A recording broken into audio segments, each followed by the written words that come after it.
Hi again, Greg Bell, Dave Boling, this time from Tampa Bay, Raymond James Stadium. Seahawks lost 14-5 today to the Buccaneers in a game they really deserved to lose. Offense, the third time this season that they didn't score a touchdown. Only 3 points plus a safety in this end zone right here on a holding call the Buccaneers had in the first half. Absolutely no pass protection for Russell Wilson, and that's because of 3 rookie offensive linemen starting on the offensive line, including a first-time center Joey Hunt because Justin Britt had a sprained ankle. Dave, we've gone from a team in 1 week that looks like it can beat anyone to a team that in the second week looks like they could lose to anyone on any given week. And let's not point the finger at Joey Hunt. He actually played pretty well, maybe better than I thought. Tackles got abused. Jermaine Ifedi, the first-round draft pick, abused. And he's going to have problems. There's going to be mismatches. First-rounders, veterans have trouble playing against quality defenders like Gerald McCoy. McCoy had a field day. But this has been such a problem. It's a problem that's going to be ongoing. They seem to be improving, and losing Britt really did help. But this was a real systemic problem across the offense, and I don't know. They said they tried to scheme around it. It didn't work. 6 sacks of Russell Wilson.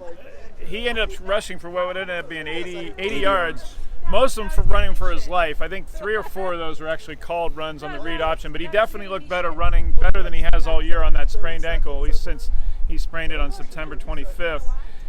But the offense they could not sustain anything. 0 for 11 on third downs. 0 for 11. They ended up getting 1 at the end of the game on the last drive, so they ended up 1 for 11 on third down. They were in third and long quite a bit. There was a chop block on Hunt, for instance. There were holdings. There were false starts. All the things you can imagine the offense wouldn't be able to do, they didn't do today. And this was the Tampa Bay defense. This wasn't the 1985 Chicago Bears. They were 26th in total defense, 24th in points allowed coming in. And the Seahawks only gave 3 points. After the game, Russell Wilson, Dave, saying, hey, we've been here before. We can overcome. Sometimes you have to struggle to overcome.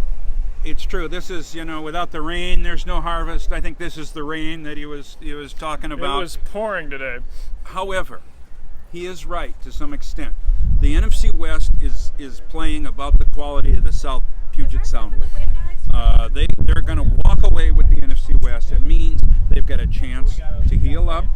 They're missing Earl Thomas, Michael Bennett. This is not the same team without Earl Thomas and Michael Bennett. We don't know how well Rawls really is. He certainly isn't Superman that he can run for yards without blocks. So it has to be worrisome. But I think it might just be another. Pete Carroll after the game saying that Earl Thomas and Michael Bennett both having a quote chance, and John Chedd, the starting cornerback, also missing because of a strained hamstring. Earl Thomas missed his first game in 119 starts to begin his career. So ends the longest. Stunning. It was stunning, and it showed in the first 2 drives. Mike Evans had his way in that secondary. Stephen Terrell making his first career start at free safety. Mike Evans had 2 touchdowns in the game's first 10 minutes. One was on Richard Sherman down the sidelines here where they had a bunch of hand fighting going on. Another one was a curl right in front of Terrell. Terrell said he had the deep coverage on the end line of that end zone, and that Evans was doing a good job finding the weaknesses in the zones. Then after those first 2 touchdowns, the Buccaneers scored no points in the final 50 minutes of the game. And then most days that's enough to win. And 14 points, you win them 85% of the time. Also, Winston, 28 attempts, no sacks. In fact, he was barely breathed on for most of the game.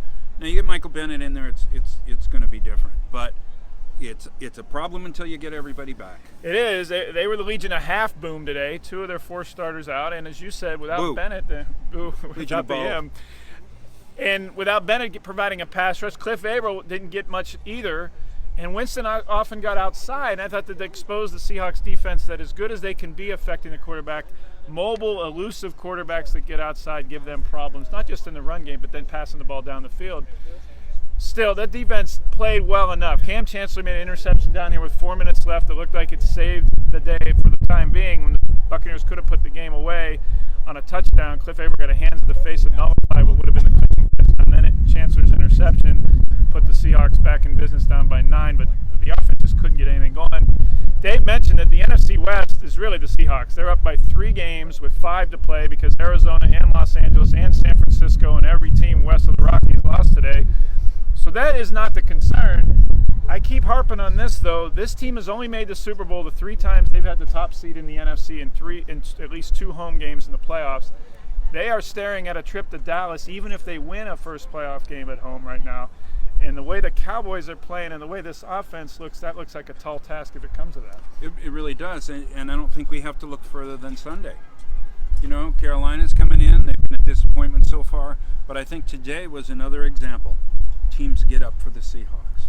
This, in one of the Tampa columns this morning, they said this is the biggest game to be played by the Bucs in Raymond James Stadium since 2008.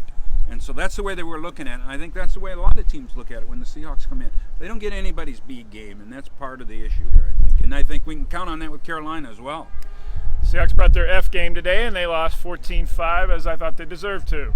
They're 7-3-1, as Dave mentioned, hosting Carolina a week from tonight, actually, a Sunday night game at CenturyLink Field. Thanks for watching.